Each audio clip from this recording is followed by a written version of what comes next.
Fortunately, I had the fire extinguisher. He knocked it out.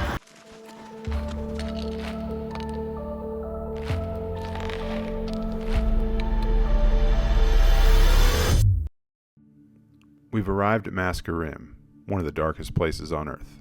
Excitement filled the air, but the snow's glare left us questioning if we'd see the stars we came for. This is Massacre Rim Part 2, a night in the darkest place on Earth. The sun hung low from the horizon as we pushed through the snow-laden trails of Massacre Rim. Time was against us, so was the cold, threatening to drain the energy we needed for the night ahead. We raced towards the campsite, knowing every passing moment meant colder temperatures and less light to work with. My wife, never one for frigid conditions, showed courage and resolve, sticking by my side as the snow deepened. This was no easy drive, but the thought of what lay ahead kept us going.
As the last rays began to fade, we worked against time and temperature to set up our haven for the night, the Rome Adventure Co. tent. Every task was deliberate, every move measured, as the cold bit through our gloves and layers.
We positioned our cameras to capture the elusive star trails and night time lapses. These tools, our connection to the beauty above, felt fragile in the face of such extreme conditions. The snow was relentless, the air forgiving, but our anticipation burned brighter than the chill.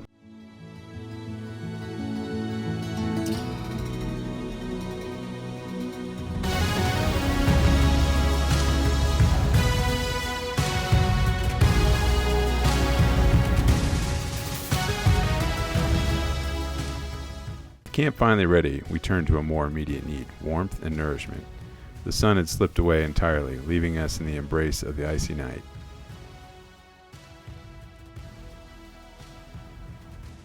Working out of the back of my Jeep, I prepared tacos, a camp favorite, simple and reliable. The smell of sizzling meat and spices cut through the freezing air, bringing a sense of comfort. We knew the real challenge was yet to come. Under the glow of the back of our Jeep, this meal reminded us of the simpler comforts. Survival starts with basics.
The fire was small, but its warmth was enough to carry us through the lasting moments of the day.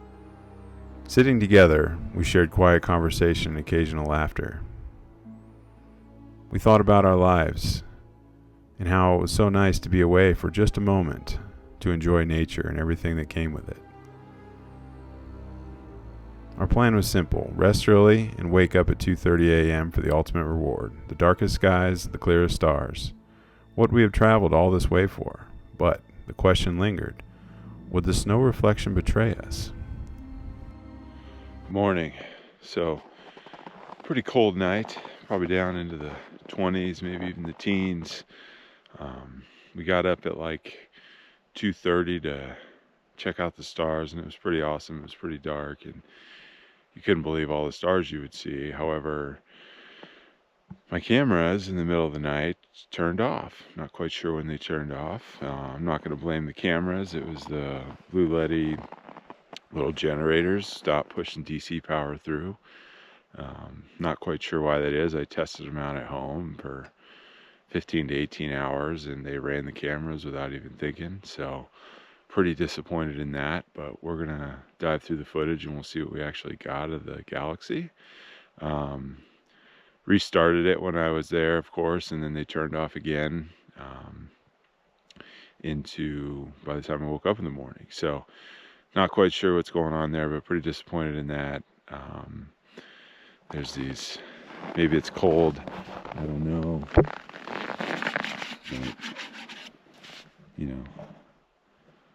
didn't get the job done today for me.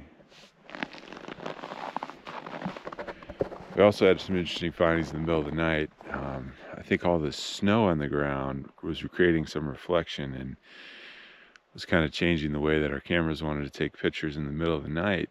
And also I wondered if it was affecting the darkness a little bit, because it was kind of glowing. You could almost see the sky glow, and then as you look down, you'd see the glow around the earth too. And then as you look back up and sat there and looked for a little while, the sky would darken again for your eyes. So it's kind of interesting, but we're going to see what we came up with. All in all, we were pretty warm in the tent in terms of in our sleeping bags and everything. So definitely might be investing in a heater down the road. However, we did pretty good. So we're going to get this thing packed up, and we're going to start heading back home.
stand corrected.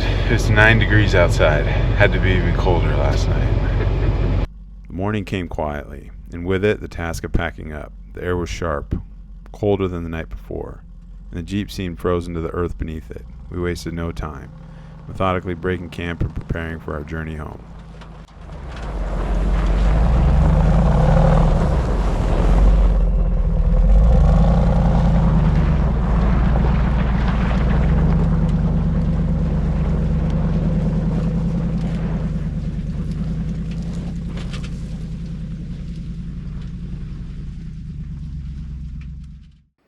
Unlike the scenic route in Part 1, today's plan was simple: head west and hit the highway and rejoin civilization.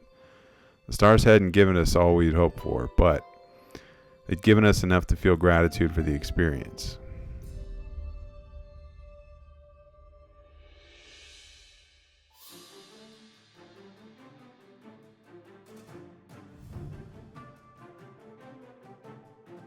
As we drove, I reflected on everything this adventure had given us.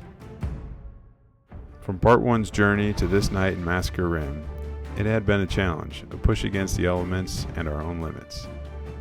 Disconnecting from the demands of everyday life reminded me of why we do this. Out here you're free to breathe, free to appreciate the raw beauty of nature, and free to learn from the challenges that arise. This trip wasn't just about capturing stars, it was about perseverance, growth, and gratitude. While the equipment didn't perform perfectly, the lessons we learned will shape our next adventure.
With pavement in sight, we knew our journey had come to an end.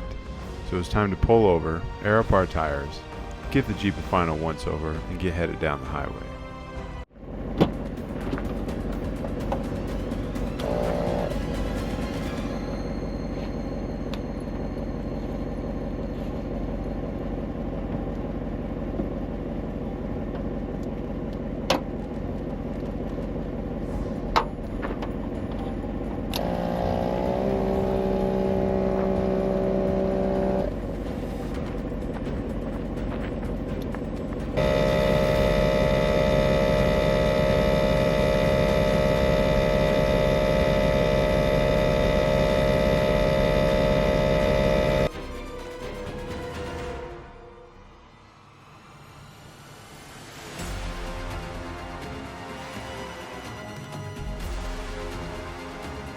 all this complete, we only had one thing left to do. Get some gas at the nearest town. 4 hours stood between us and home. Or so we thought.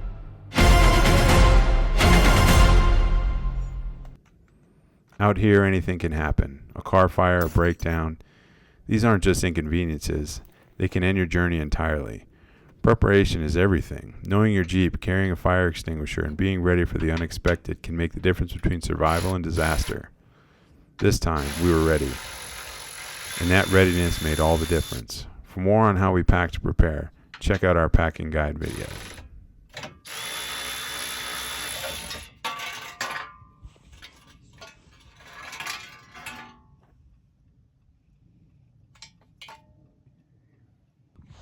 All right, what happened? Well, CV joint seized up. Felt a harsh vibration coming on. Heard a sound. By the time we stopped, smelled some smoke. Got over there, and it was on fire. So, fortunately, I had the fire extinguisher. We knocked it out. As you can see, it's completely seized.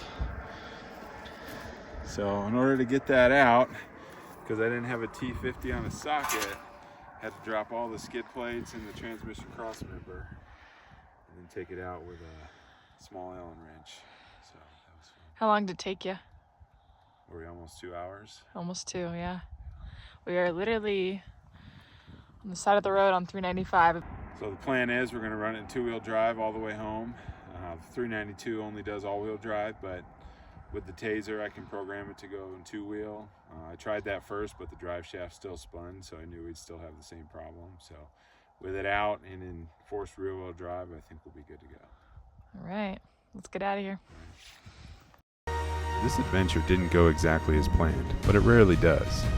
Massacre Rim challenged us, pushed us, and left us with stories to tell. As we rolled toward home, I couldn't help but feel grateful for the trails, the triumphs, the chance to roam. Until next time, keep exploring, keep challenging yourself, and keep roaming.